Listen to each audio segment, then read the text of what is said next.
Hello friends, ನಮಸ್ಕಾರ. ಕೀರ್ತಿ simple ಅಡುಗೆಗೆ ಸ್ವಾಗತ. ಇವತ್ತು ನಾನು ಗರಿಗರಿಯಾದಂಥ ಈರುಳ್ಳಿ ಪಕೋಡ ಮಾಡೋದನ್ನು ತೋರಿಸ್ಕೊಡ್ತೇನೆ ನೋಡ್ರಿ. ಇವಾಗ ಒಂದು ಪಾತ್ರೆಯನ್ನು ತೊಗೊಂಡು ಒಂದು ಅರ್ಧ ಬಟ್ಲು ಕಡಲೆ ಹಿಟ್ಟನ್ನು ಹಾಕೋಬೇಕಾಕತ್ರಿ. ಒಂದು ಕಾಲು ಬಟ್ಲು ಮೈದಾ ಹಿಟ್ಟನ್ನು ಹಾಕೋಬೇಕಾಕತಿ.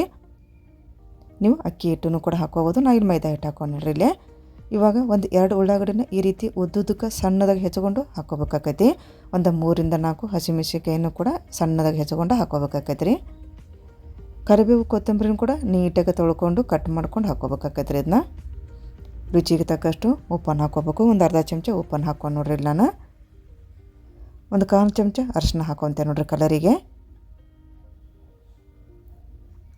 ಒಂದು 1/4 ಚಮಚ ಜೀರಿಗೆನ ಹಾಕೊಂಡೆ. ಇಲ್ಲೇ ಅಡುಗೆ ಸೋಡಾ ಹಾಕೋಬೇಕು ನೋಡ್ರಿ. 1/4 ಚಮಚಕ್ಕಿಂತ ಕಡಿಮೆ ಅಡುಗೆ ಸೋಡಾವನ್ನು ಹಾಕೊಂಡು ನೋಡ್ರಿ. ಇಲ್ಲೇ ಅದಾದ ನಂತರ ಅಜ್ವಾನ ಹಾಕೋಬೇಕ್ರಿ ಒಂದು 1/4 ಚಮಚ. ಈಗ ಎಲ್ಲ ಪದಾರ್ಥಗಳನ್ನ ಹಾಕಿದ ಮೇಲೆ ಒಮ್ಮೆ ಡ್ರೈ ಆಗಿ ನೀಟಾಗಿ ಈ ರೀತಿ ಮಿಕ್ಸ್ ಮಾಡ್ಕೋಬೇಕಾಗೈತ್ರಿ ಎಲ್ಲ ಪದಾರ್ಥಗಳನ್ನು. ಈಗ ನೋಡಿರಿ ಎಲ್ಲ ಮಿಕ್ಸ್ ಮಾಡ್ಕೊಂಡಿದ್ದಾಯಿತು. ಈಗ ಸ್ವಲ್ಪ ಸ್ವಲ್ಪ ನೀರನ್ನು ಹಾಕ್ಕೊಂಡು ಪಕೋಡ ಹಿಟ್ಟಿನ ಹದಕ್ಕೆ ಇದನ್ನು ಕಲಿಸ್ಕೋಬೇಕಾಗತ್ರಿ ನಾವೀಗ ಈ ರೀತಿ. ಇವಾಗ ನೋಡಿರಿ ಪಕೋಡ ಹಿಟ್ಟಿನ ಹದಕ್ಕನ್ನು ಕೂಡ ನಾನು ಕಲಿಸ್ಕೊಂಡು ಇಟ್ಕೊಂಡೇನು. ಈ ಒಂದು ಹದದಾಗ ನಾವು ಕಲಿಸ್ಕೋಬೇಕಾಗತ್ರಿ. ಈ ತೋರ್ಸಾಕಂತೆಲ್ಲ ಈ ಒಂದು ಹದದಾಗ ನಾವು ಕಲಿಸ್ಕೊಂಡು ಇದನ್ನ 10 ನಿಮಿಷ ನೆನೆ ಹಾಕಿಬಿಟ್ಬಿಡ್ಬೇಕ್ರಿ. ಈಗ 10 ನಿಮಿಷ ನೆಂದಿದ್ದಾಯ್ತು ನೋಡ್ರಿ. ಇವಾಗ ಈಗ ಕರ್ಕೊಂಡ್ಬಿಡೋಣ್ರಿ. ಗ್ಯಾಸಿನ ಮೇಲೆ ಎಣ್ಣೆನೂ ಕೂಡ ಕಾಯಕ್ಕಿಟ್ಟೇನ್ರಿ. ಈಗ ಕಾದೈತೇನಂತ ಸ್ವಲ್ಪ ಹಿಟ್ಟನ್ನು ಬಿಟ್ಟು ನೋಡ್ಕೋಬೇಕಾಗತ್ರಿ. ಈಗ ನೀಟಾಗಿ ಕಾದೈತ್ರಿ. ಆದಷ್ಟು ಮೀಡಿಯಮ್ ಉರಿಯಾಗ ಇವನ್ನ ಕರ್ಕೋಬೇಕಾಗೈತಿ. ಈಗ ಪಕೋಡ ಒಂದು ಹಾಕ್ಕೊಂತ ಹೋಗ್ಬಿಡ್ರಿ ಹಿಟ್ಟನ್ನು. ಆದಷ್ಟು ಒಮ್ಮೆಗೆ ತುಂಬಗೆ ಹಾಕೋಕೋಬಾರ್ದು.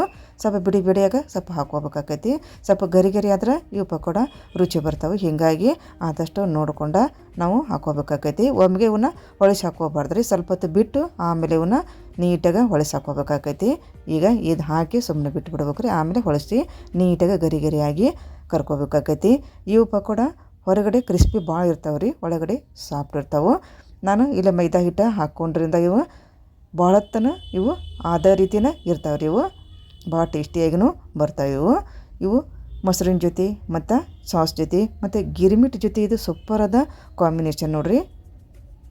ಈರುಳ್ಳಿ ಪಕೋಡ ನೀವು ಕೂಡ ಸಾಯಂಕಾಲದ ಹೊತ್ತಿಗೆ ಏನರ ತಿನ್ಬೇಕು ಅನಿಸಿದ್ರೆ ಈ ರೀತಿಯ ಈರುಳ್ಳಿ ಪಕೋಡ ಒಮ್ಮೆರ ನಾ ಯಾವ ರೀತಿ ಮಾಡಿರಲ್ಲ ಒಮ್ಮೆರ ಟ್ರೈ ಮಾಡಿ ನೋಡಿರಿ. ಅಷ್ಟು ಟೇಸ್ಟಿಯಾಗಿ ಬಂದವು ಮತ್ತು ಗರಿಯಾಗಿನೂ ಕೂಡ ಇವು ಬಂದವು. ಈ ಒಂದು ರೆಸಿಪಿ ನಿಮ್ಗೆ ಲೈಕ್ ಆಗಿದ್ರೆ ಲೈಕ್ ಮಾಡಿರಿ, ಆದಷ್ಟು ಶೇರ್ ಮಾಡಿರಿ. ಈ ರೀತಿ ಬಂದಾವೆ ನೋಡ್ರಿ. ಗರಿಯಾಗಿ ಕಲರ್ನ ಎಷ್ಟು ಚೆಂದ ಬಂದವು.